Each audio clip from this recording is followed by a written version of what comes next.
തിരുക്കരത്താ വഹിച്ചു എന്നെ തിരുഹിതം പോ നടത്തണമേ. കുശവൻ കയ്യിൽ കളിമണ്ണു ഞാൻ, അനുദിനം നീ പണിയണമേ. കുശവൻ കയ്യിൽ കളിമണ്ണു ഞാൻ, അനുദിനം നീ പണിയണമേ. നിൻ വചനം ധ്യാനിക്കുമ്പോ എൻ ഹൃദയം ആശ്വസിക്കും. നിൻ വചനം ധ്യാനിക്കുമ്പോ എൻ ഹൃദയം ആശ്വസിക്കും. കൂരിരുളിൻ താഴ്വരയിൽ ദീപമതാ, നിൻമൊഴികൾ തിരുക്കരത്താ വഹിച്ചു എന്നെ തിരുഹിതം പോ നടത്തണമേ. കുശവൻ കയ്യിൽ കളിമണ്ണു ഞാൻ, അനുദിനം നീ പണിയണമേ. വീണ്ടും വരുന്ന യേശു ക്രിസ്തുവിൻ നാമത്തിലുള്ള സ്നേഹവന്ദനങ്ങളെ എല്ലാ പ്രിയപ്പെട്ടവരെയും ഈ സമയത്ത് അറിയിക്കുന്നു. മനുഷ്യൻ്റെ ഹൃദയം ആശ്വസിക്കണമെങ്കിൽ, സന്തോഷിക്കണമെങ്കിൽ, സമാധാനം അനുഭവിക്കണമെങ്കിൽ ദൈവത്തിൻ്റെ ശബ്ദം അഥവാ ദൈവവചനം കേൾക്കുകയും ധ്യാനിക്കുകയും ചെയ്യുമ്പോൾ ഏത് പ്രശ്ന സങ്കീർണമായ വിഷയത്തിലിരിക്കുന്ന ഹൃദയങ്ങളും ആശ്വസിക്കും, യാതൊരു സംശയമില്ല. ദൈവവചനം ആശ്വാസം തരുന്നതാണ്, ധൈര്യം തരുന്നതാണ്, ഉറപ്പ് തരുന്നതാണ്. സങ്കീർത്തനങ്ങൾ 119 105 വചനം ഇങ്ങനെ പറയാണ്: നിൻ്റെ വചനം എൻ്റെ കാലിന് ദീപമാണ്, എൻ്റെ പാതയ്ക്കത് പ്രകാശമാണ്. ദൈവത്തിൻ്റെ ശബ്ദം കേൾക്കുന്നവർ, ദൈവവചനം അനുസരിക്കുന്നവർ, അത് അവരുടെ കാലിന് ദീപമായി എന്ന് പറഞ്ഞാൽ ഇരുട്ടിൽ യാത്ര ചെയ്യാതെ, അപകടത്തിൽപ്പെടാതെ, കൂരിരുളിൻ്റെ താഴ്വരയിലൂടെ നടന്നാലും സങ്കീർത്തനക്കാരൻ പറയും ഒരു അനർത്ഥവും ഭയപ്പെടത്തില്ല. കാര്യം എന്താ? കർത്താവ് കൂടെ ഉള്ളതുകൊണ്ട്. വചനം അനുസരിക്കുമ്പോൾ അത് കാലിന് ദീപമായും അത് പാതയ്ക്ക് പ്രകാശവും ആകുന്നു. സദൃശവാക്യങ്ങൾ 6:23 ഇങ്ങനെ പറയുന്നു: കൽപ്പന ഒരു ദീപവും ഉപദേശം ഒരു വെളിച്ചവും, പ്രബോധനത്തിൻ്റെ ശാസനകൾ ജീവൻ്റെ മാർഗവുമാകും. ഈ ഒരു ഭാഗത്ത് പറയുന്നത് വചനം കേട്ടുകൊണ്ട് തങ്ങളെ തന്നെ ചതിക്കാതെ, വചനം കേട്ടുകൊണ്ട് തങ്ങളെ തന്നെ ചതിക്കാതെ അതിനെ ചെയ്യുന്നവരായി ഇരിപ്പി. വചനം കേൾക്കുവാൻ വേണ്ടി ഉള്ളത് മാത്രമല്ല, ദൈവവചനം അനുസരിക്കാനുള്ളതാണ്, ജീവിതത്തിൽ പ്രായോഗിക ജീവിതത്തിൽ കൊണ്ടുവരുവാനുള്ളതാണ്. നാം എഴുതപ്പെട്ട വചനം ഇത് ദൈവത്തിൻ്റെ ശ്വാസമെന്ന് വേണേൽ പറയാം, ദൈവശ്വാസീയമായി ഉളവാക്കപ്പെട്ടതാണ്. അപ്പോൾ എന്താണ് ഈ വചനം? എഴുതപ്പെട്ട വചനം. ഈ വചനത്തിൽ നമുക്ക് ദൈവശബ്ദം എന്ന് പറയാം. ദൈവത്തിൻ്റെ ശബ്ദമാണ് ഈ വചനം. വചനം എന്ന് പറയുന്ന ചില വാക്കുകളാണ്. അപ്പോൾ തന്നെ അതൊരു വ്യക്തിയിലൂടെ വന്ന വാക്കുകളാണ്. അഥവാ ഒരു വ്യക്തിയാണ്. അതാരാണ്? വിശുദ്ധ യോഹന്നാൻ എഴുതിയ സുവിശേഷം 1-ാം അധ്യായം നാം വായിക്കുമ്പോൾ 14-ാമത്തെ വാക്യം ഇങ്ങനെ പറയണം: വചനം ജഡമായി തീർന്നു, കൃപയും സത്യവും നിറഞ്ഞവനായി നമ്മുടെ ഇടയിൽ പാർത്തു.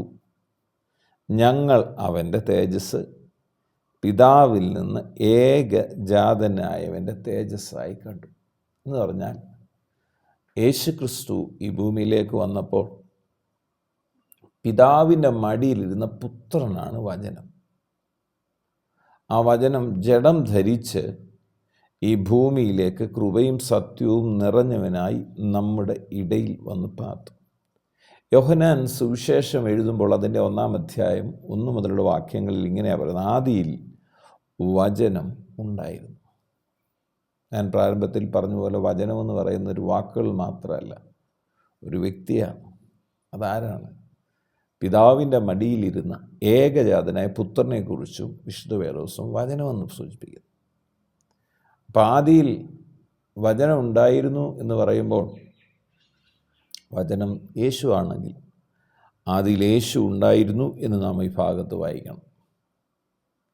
ആദിയിൽ വചനം ഉണ്ടായിരുന്നു, നമ്മൾ മറിച്ച് അതിൻ്റെ കറക്റ്റ് വായിച്ചാൽ അങ്ങനെ ആദിയിൽ യേശു ഉണ്ടായിരുന്നു. പിതാവിനോടും പരിശുദ്ധാത്മാവിനോടും കൂടെ പുത്രനുണ്ടായിരുന്നു, യേശു ഉണ്ടായിരുന്നു, ആദിയിലേ ഉണ്ടായിരുന്നു. എന്നിട്ട് പറയാണ് വചനം ദൈവത്തോട് കൂടെയായിരുന്നു. വചനം എന്നത് യേശുവാണ്. അപ്പം ഇങ്ങനെ പറയണം, യേശു ദൈവത്തോട് കൂടെ ആയിരുന്നു. എന്നിട്ട് പറയണം വചനം ദൈവം ആയിരുന്നു. അപ്പോൾ നമ്മളിങ്ങനെ വായിക്കണം, വചനം എന്നുള്ളത് യേശു എന്ന് ചേർക്കണം. വചനം ദൈവമായിരുന്നു. എന്നിട്ട് പറയണം അവനാദിയിൽ, അതാണ് അവൻ യേശു, യേശു ആദിയിൽ ദൈവത്തോടു കൂടെ ആയിരുന്നു. എന്നിട്ട് പറയണം സകലതും അവൻ മുഖാന്തരം ഉളവായി. ആര് മുഖാന്തരമാണ്? അവനെന്ന് പറയുന്ന ആരാണ്? യേശു. അവൻ മുഖാന്തരം. അപ്പോൾ സകല കാര്യങ്ങളും യേശു ക്രിസ്തു മുഖാന്തരം ഉളവായി. എന്നിട്ട് പറയണം അവനെ കൂടാതെ ഒന്നും അവനെ കൂടാതെ ഉളവായതല്ല. അപ്പോൾ യേശുവിനെ കൂടാതെ ഇന്ന് ഈ ഭൂമി കാണുന്ന ഒന്നും ഉളവായിട്ടില്ല. അവനെ കൂടാതെ, യേശുവിനെ കൂടാതെ ഒന്നും ഉളവായതല്ല. എന്നിട്ട് പറയണം അവനിൽ ജീവനുണ്ടായിരുന്നു. ആരില്ല? യേശു ക്രിസ്തുവിൽ ജീവനുണ്ടായിരുന്നു. ജീവൻ മനുഷ്യരുടെ വെളിച്ചമായിരുന്നു. വെളിച്ചം ഇരുളിൽ പ്രകാശിക്കുന്നു, ഇരുളോ അവനെ പിടിച്ചടക്കുകയില്ല. എന്ന് പറഞ്ഞാൽ വചനമെന്ന് പറയുന്നൊരു വെളിച്ചമാണ്. ഒരു വ്യക്തിയുടെ ജീവിതത്തിൽ യേശു വന്നാൽ, വചനമായി തീരുന്ന യേശു ഒരു വ്യക്തിയുടെ ജീവിതത്തിൽ വരുമ്പോൾ അവരുടെ ജീവിതം വാസ്തവമായ അന്ധകാരത്തിൽ നിന്ന് അത്ഭുത പ്രകാശത്തിലേക്ക് മാറുകയാണ്. വചനം വെളിച്ചം തരുന്നു, പ്രകാശം തരുന്നു. അതിൻ്റെ അർത്ഥം എന്താ? യേശു വെളിച്ചമാണ്. പിശാചിൻ്റെ പ്രവൃത്തിയാണ് ഇരുട്ട്. വചനമനുസരിക്കുന്ന ഒരു വ്യക്തിയെ സംബന്ധിച്ചോളം, യേശുവിനെ അനുസരിക്കുന്ന ഒരു വ്യക്തിയെ സംബന്ധിച്ചിടത്തോളം പാപത്തിൽ അവന് തുടരാൻ കഴിയത്തില്ല, ഇരുട്ടിൽ യാത്ര ചെയ്യാൻ കഴിയത്തില്ല. അവന് വെളിച്ചത്തിൽ വസിക്കുന്നു. ഈ വചനം കേട്ടുകൊണ്ടിരിക്കുമ്പോൾ എൻ്റെ പ്രിയപ്പെട്ടവരെ, വചനം പറഞ്ഞതുപോലെ നിൻ്റെ വചനം എൻ്റെ കാലിന് ദീപവും എൻ്റെ പാതയ്ക്ക്. എപ്പോഴാകുന്ന ഞാനും നിങ്ങളും യേശുവിനെ സ്വീകരിച്ച് യേശുവിൻ്റെ വഴിയിൽ യാത്ര ചെയ്യുമ്പോൾ നമ്മുടെ കാലിനത് ദീപമാണ്, പാതയ്ക്ക് പ്രകാശമാണ്. മരണനിര താഴ്വരയിലൂടെ പോയാലും ഒരനർത്ഥവും പേടിക്കേണ്ടി വരത്തില്ല. കൂരിരുളിൻ താഴ്വരയിലൂടെ നിങ്ങൾ നടന്നു പോയാലും ഒരനർത്ഥവും ഭയപ്പെടേണ്ട. കാര്യം യേശു, വചനം, വെളിച്ചമായ യേശു നമ്മോട് കൂടെയുള്ളത്.